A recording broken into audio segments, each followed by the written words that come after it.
रात का अंधेरा था और खिड़की से बारिश की बूंदें टकरा रही थीं। अली, जो एक मशहूर पत्रकार था, एक छोटे से कस्बे में जांच के लिए आया था। उसे एक पुराने से होटल में रुकना पड़ा। होटल की इमारत बहुत पुरानी थी, दीवारों पर दाग थे और जगह जगह से टूट फूट साफ दिख रही थी।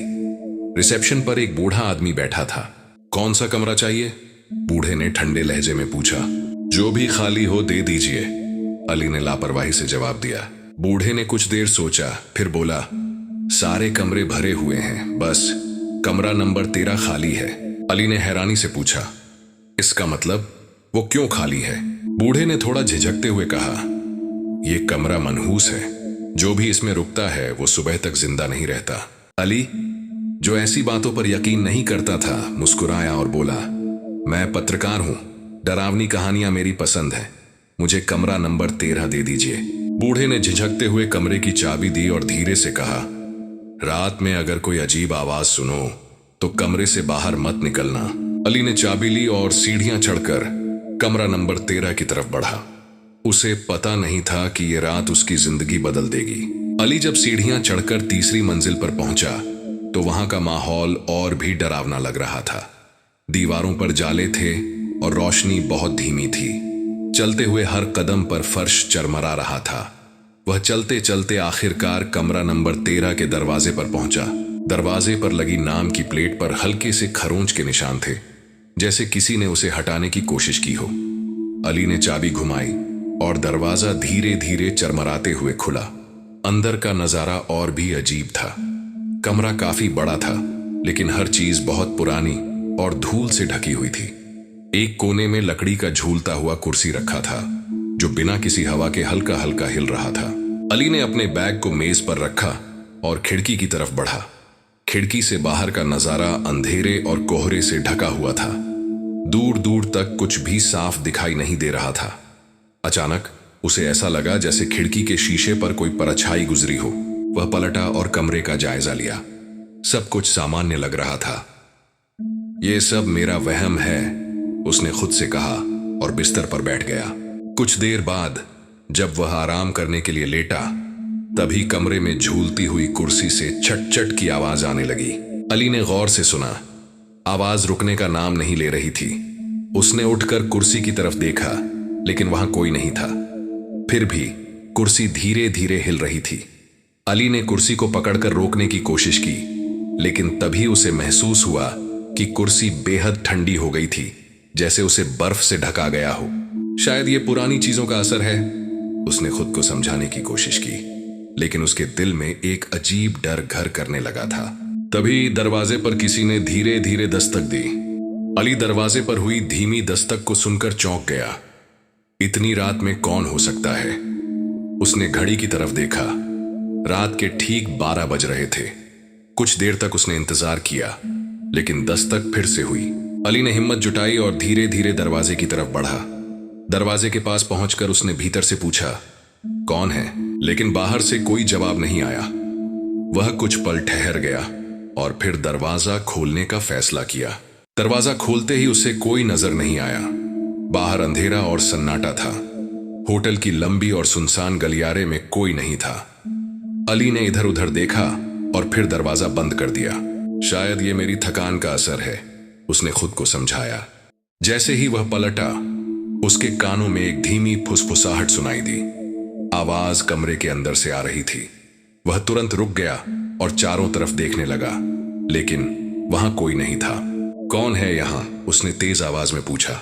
कोई जवाब नहीं आया, लेकिन झूलती हुई कुर्सी अचानक अपने आप तेजी से हिलने लगी। अली का दिल जोर जोर से धड़कने लगा। उसने हिम्मत करके कुर्सी के पास जाकर उसे रोकने की कोशिश की, लेकिन जैसे ही उसने कुर्सी को हाथ लगाया, कुर्सी अपने आप रुक गई। अली कुछ समझने की कोशिश कर ही रहा था कि बिस्तर के नीचे से कुछ खड़खड़ाने की आवाज आई। उसने झुककर बिस्तर के नीचे देखा, लेकिन वहां भी कुछ नहीं था। यह जगह सच में अजीब है, वह बुदबुदाया। अचानक कमरे की सारी लाइटें एक झटके में बुझ गईं। अब पूरा कमरा अंधेरे में डूब चुका था। तभी एक ठंडी हवा का झोंका उसके चेहरे से टकराया, जैसे कोई उसके बहुत करीब खड़ा हो। अली के कानों में फिर वही फुसफुसाहट गूंजी, लेकिन इस बार यह स्पष्ट थी। यहां से चले जाओ, नहीं तो तुम भी। आवाज सुनते ही अली ने चौंक कर चारों तरफ देखा, पर वहां कोई नजर नहीं आया। अंधेरे में उसकी सांसें तेज हो रही थीं। क्या यह सब उसकी कल्पना थी या वाकई कमरे में कोई था? अली अंधेरे में खड़ा था, उसकी धड़कनें तेज हो रही थीं। वह अपनी टॉर्च निकालकर कमरे का जायजा लेने लगा। कुर्सी, मेज और बिस्तर सब अपनी जगह पर थे, लेकिन कमरे में एक अजीब सी ठंड फैल गई थी। तभी खिड़की के शीशे पर हल्की खरोंच की आवाज आई।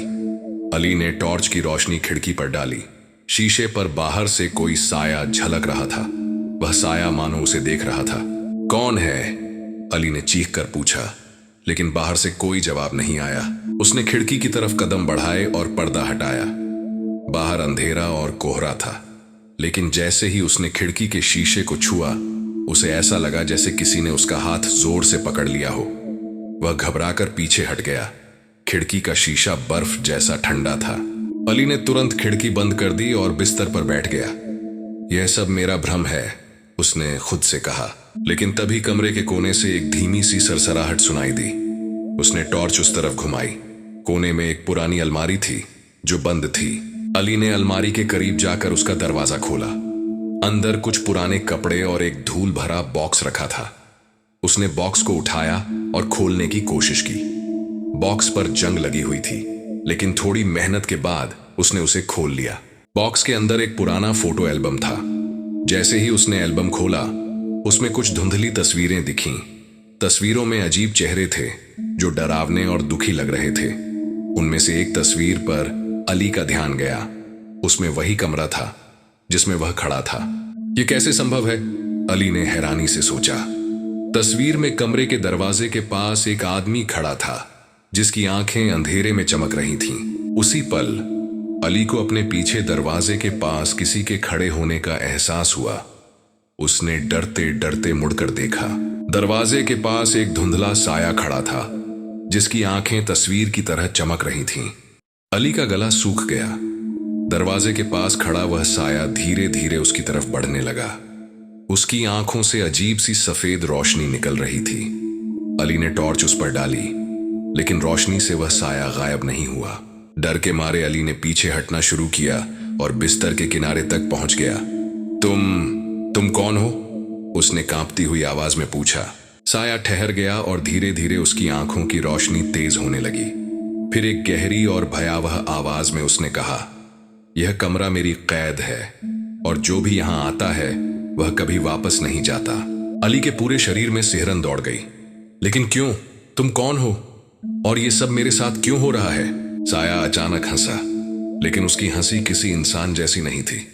तुमने उस बॉक्स को छुआ है, तुमने उस एल्बम को देखा है, अब तुम भी इस कमरे का हिस्सा बन जाओगे। अली ने एल्बम को उठाकर दूर फेंक दिया। मैं यहां से चला जाऊंगा, तुम मुझे रोक नहीं सकते। साया धीरे धीरे पास आता गया। कमरे की दीवारें अब जैसे सिमटने लगी थीं। अली को लगने लगा कि वह घुट रहा है। उसने दरवाजे की तरफ दौड़ लगाई, लेकिन दरवाजा अंदर से बंद था। तुम बाहर नहीं जा सकते, साया गूंजती हुई आवाज में बोला। जो भी इस कमरे में आता है उसकी आत्मा हमेशा के लिए यहीं कैद हो जाती है। अली ने खिड़की की तरफ देखा। उसने किसी तरह खिड़की को तोड़ने की कोशिश की, लेकिन शीशा लोहे जैसा मजबूत था। बाहर का कोहरा और गहरा हो गया था। साया अब अली के बिल्कुल करीब था। तुमने इसे चुना है, अब भागने का कोई रास्ता नहीं है। तभी अली को अपने बैग में रखे माचिस और मोमबत्ती का ख्याल आया। उसने जल्दी से बैग खंगाला और मोमबत्ती को जलाया। मोमबत्ती की हल्की रोशनी से साया थोड़ा पीछे हट गया। रोशनी, तुम इसे सहन नहीं कर सकते? अली ने हैरानी से कहा। साया अचानक जोर से चीखा और कमरे की दीवारों पर उसकी परछाई फैलने लगी। अली ने महसूस किया कि रोशनी ही उसकी एकमात्र उम्मीद थी। उसने मोमबत्ती को ऊंचा उठाया और साया धीरे धीरे गायब होने लगा। लेकिन अली को एहसास हो चुका था कि यह लड़ाई अभी खत्म नहीं हुई है। साये की चीखें कमरे की दीवारों से टकराकर गूंज रही थीं। अली ने मोमबत्ती की रोशनी को ऊंचा किया, लेकिन वह जानता था कि यह रोशनी ज्यादा देर तक नहीं टिकेगी। साया एक पल के लिए गायब हुआ, फिर कमरे के एक कोने में फिर से दिखाई दिया। यह रोशनी तुम्हें खत्म कर सकती है, अली ने अपनी डर भरी आवाज को थामते हुए कहा। साया हंसा, और उसकी हंसी पूरे कमरे में गूंजने लगी। यह रोशनी सिर्फ तात्कालिक है, तुम बच नहीं सकते। अली ने आसपास नजर डाली। उसे बिस्तर के नीचे रखा वह पुराना फोटो एल्बम याद आया। उसे महसूस हुआ कि शायद वही साया की शक्ति का स्रोत हो सकता है। उसने फिर से बिस्तर के नीचे झांका और एल्बम को बाहर निकाला। जैसे ही उसने एल्बम खोला, वही डरावनी तस्वीरें सामने आईं, जिनमें साया और कमरे के पुराने भूतिया दृश्य थे।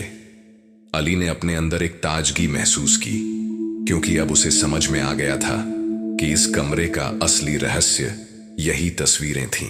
उसने एल्बम को धीरे धीरे खुला रखा और उसके पन्ने पलटने शुरू किए। अचानक एक पन्ना रुक गया और उसमें लिखे शब्दों ने अली के दिल को हिला दिया। जो भी इसे देखेगा वह इस कमरे का हिस्सा बन जाएगा, लेकिन अगर यह किताब फिर से बंद कर दी जाए तो वह कमरे से बाहर निकल सकता है। अली ने जल्दी से किताब को बंद किया और कड़ी मेहनत से उसे खिड़की के पास लेकर गया। उसके दिमाग में एक ख्याल आया, अगर वह इस किताब को बाहर फेंक दे तो साया की ताकत खत्म हो सकती है। वह किताब हाथ में लिए खिड़की तक पहुंचा, लेकिन ठीक उसी वक्त साया ने उसे जोर से खींच लिया। तुम इस कमरे से कभी नहीं निकल सकोगे। साया की आवाज जैसे अली के शरीर में गूंजने लगी। अली ने साहस जुटाया, खिड़की खोली और किताब को बाहर फेंक दिया।